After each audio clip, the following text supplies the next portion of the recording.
Hey, this is Kevin. Welcome to month 4 of my Dividend dashboard. Before I show you the dashboard, I'm going to show you a little analysis I worked up. These are the stocks in the portfolio. I've got the last year yield that I've calculated, the 3-year dividend growth rate, and the growth in the stock, 3, 5, and 10 year. Note with the 3-year, there was a big drop in February, March 2020, so there's going to be a lot of big gains here as it bounced back. So this column I'm not that interested in. I'm not too interested in 10-year. That's way out there, but the rest I'm interested in. I've decided the SCHD ETF is my sort of my benchmark. If I've got a holding that can't match any of these, it's like, what's the point? You should just get SCHD instead because it's diversified. So I went through all the stocks I got, and lo and behold, Amgen is lower on almost every category, as is Merck, and as is XLRE.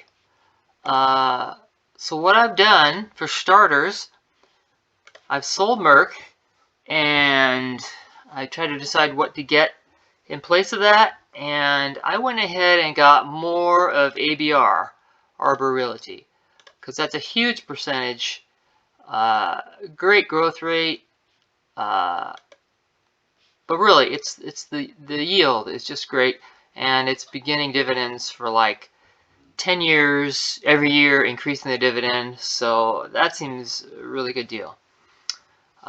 So probably in May, I'll probably get rid of Amgen and this XLRE ETF.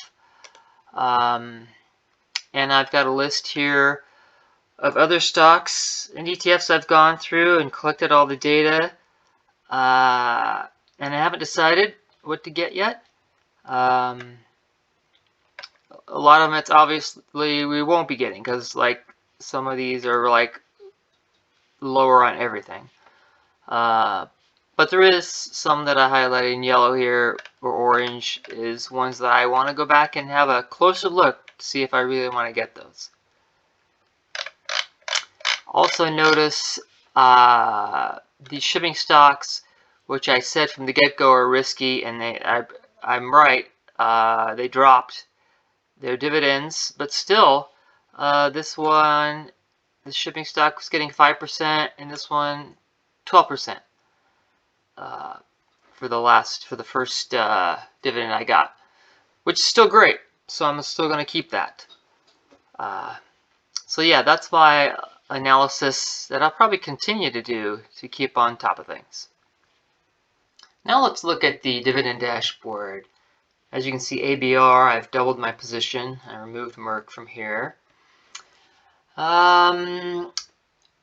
We've gone down, our portfolio has gone down a bit. That's okay. I'm showing a cash of minus 65. That's because I sold Merck and I took those funds and bought ABR. But just as I did that, I think the ticker on ABR went up just a tiny bit. So I spent more than what I had from Merck. So that's why we have a cash negative here. And that'll sort itself out again when I buy and sell stocks in May.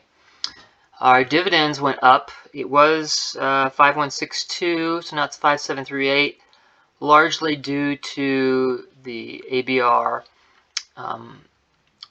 Also, JEPI, its monthly dividend goes up and down, and it went a tiny bit up for the last dividend. So here's a little chart of historical value. You can see it's gone down. First it went up and down.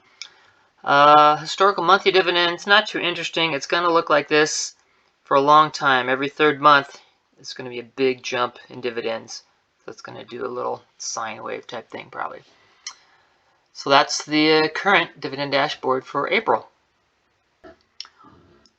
One more thing I'd like to show you is I worked up this little dividend history chart, which shows the dividend that's given out per share for each of our holdings. Green means that the dividend has gone up, so Amgen went up. since its last dividend. JEPI is expected to go up and down. You can see here it went up here and it went down here, so that's just going to be up and down. You can see the two shipping stocks that I thought were risky, they went down. So it's not too interesting right now, but over a year's time, I would expect most of these to go up.